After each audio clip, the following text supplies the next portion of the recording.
नमस्कार मंडळी, पूजा किचन मध्ये तुमचं मनापासून स्वागत आहे।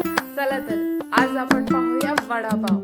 अगदी कुरकुरीत वडापाव करूया आणि त्याच्यासाठी लागणारे साहित्य मी इथे तुम्हाला स्क्रीनवर देत आहे। आता इथे मी 5 बटाटे उकडलेले घेतलेले आहेत, ते जास्त पाणी नाही घातलेलं आणि शिजवून घेतलेले आहेत। आणि इथे धने पावडर आपल्याला लागते, जिरे पावडर आहे आणि चवीनुसार मीठ। आता यामध्ये मी वाटण करते तयार। हे वाटणामध्ये जाणारे साहित्य आहे 7-8 मिरच्या, 1 इंच आलं आणि 8-9 पाकळ्या, म्हणजे 9-10 तुम्ही घेऊ शकता आणि कोथिंबीर थोडीशी। तर मी उकडवलेले बटाटे आहेत ते पहिले किसून घेणार आहे आणि तुम्ही स्मॅश पण करू शकता। मला किसून घेतलेले आवडतात, कारण की त्याने छान वडेची बाइंडिंग होते आणि त्यांना जास्त मला बाइंडिंग करायला हेल्प होऊन जाते। इथे मी दाखवल्याप्रमाणे आपल्याला सर्व असेच किसून घ्यायचे आणि तुम्ही बघू शकता की किती छान किस पडतोय। असे एक एक करून मी सर्व आता उकडलेले बटाटे किसून घेणार आहे। आपले हे उकडलेले बटाटे किसून झाले, आपण आता ह्याला एका बाजूला करू। आता जसं की मी सुरुवातीला सांगितलेलं की मी वाटण तयार करणार आहे, त्याच्यामध्ये हा तडका जाणार आहे। तडक्यामध्ये मी जिरे टाकलेले आहेत, तुम्ही बघू शकता, आणि मोहरी टाकली थोडी। तडल्यावरती मी जे वाटण सांगितलेलं आलं लसूण मिरचीचं ते मी इथे टाकलेलं आहे। आता छानपैकी हे तेलात मी परतणार आहे। अगदी साधं सोप्या याच्यामध्ये हळद टाकली अर्धा चम्मच। काही जास्त आपल्याला मसाले यामध्ये ऍड करायचे नाहीत, अगदी झटपट आपली रेसिपी आहे ही। आणि असंच आपल्याला तेलात छान परतल्यावरती आपण किसलेल्या बटाट्यामध्ये हे वाटण आपल्याला टाकायचंय। सॉरी, फोडणी गरम आहे त्याच्यामुळे मी इथे चम्मचनेच सध्या मिक्स करतेय। चवीनुसार मीठ टाकलंय, चवीनुसार मीठ नंतर आपण धने पावडर धने पावडर आहे ते मी 3 चम्मच टाकले।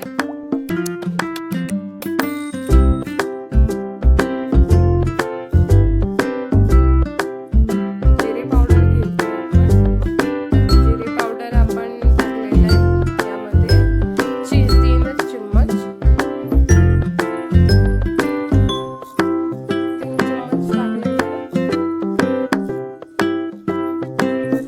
आणि याला छान आपण मिक्स करणार आहोत। आपल्याला असंच एकजीव करून घ्यायचं। थंड झाल्यावरती मी हे सर्व हातानेच मळणार आहे। यामध्ये अगदी कमी साहित्यामध्ये आपली झटपट रेसिपी होणार आहे आणि हीच आपण रेसिपी पराठ्यासाठी पण यूज करणार आहोत। आता इथे मी कोथिंबीर टाकली थोडी, याने छान अगदी चव येते। मी पराठे पण याच भाजीने करते, अगदी मला सोपी पडून जाते, काही जास्त तामझाम करायची गरज नाही पडत मला। कमी मसाल्यांमध्ये अगदी कमी ह्याच्यामध्ये। आता मी पूर्णपणे त्याला एकजीव करते। आपल्याला असंच करायचं, हलक्या हाताने आपल्याला सर्व मसाले लावून घ्यायचे बटाट्याला। बघू शकता तुम्ही, छान असे मसाले सर्व लागून झालेत बटाट्याला। आता हे आपण बाजूला ठेवू, मिक्स करू छानपैकी। आता हे आपण 4 मोठे चम्मच बेसन घेतलेलं आहे। आता माझी टेक्निक काय आहे, मिक्स करताना मी पहिलं थोडं थोडं पाणी टाकून छान घट्टामध्ये त्याचे जे गाठी आहेत बेसनचे ते पहिले मी काढून घेते। थोडं थोडं पाणी मिक्स करून मी एकसाथच सगळं पाणी नाही मिक्स करत, कारण की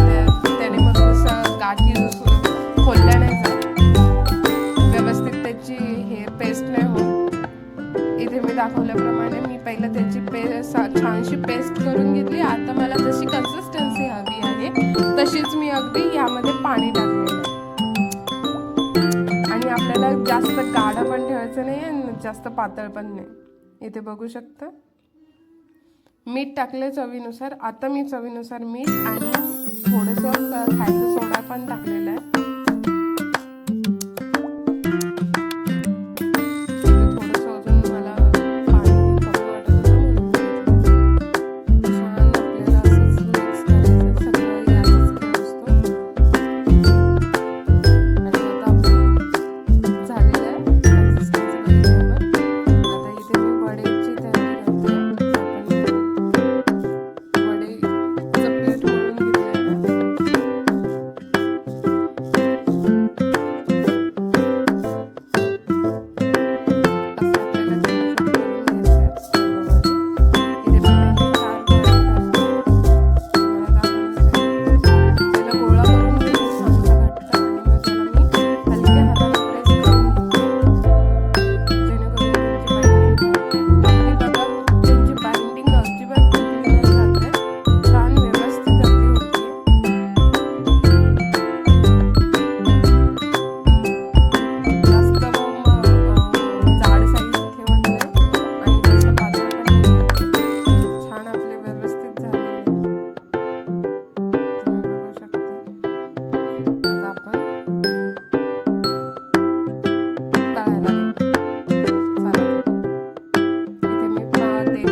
बघू शकता.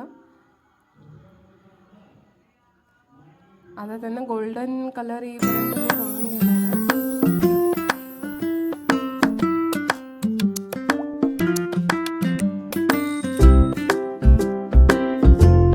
आता हे बाकीचे वडे आहेत ते तळून घेतले. ते गोल्डन कलर येईपर्यंत आपल्याला छान तळून घ्यायचं.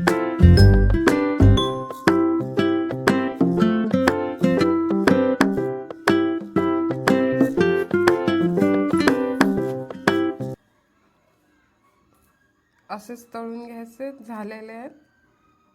आता हे बघू शकता मी असे सगळे वडे घेतलेले आहेत तळून आणि अगदी छान झालेले, क्रिस्पी झाले, कुरकुरीत. Please like, share and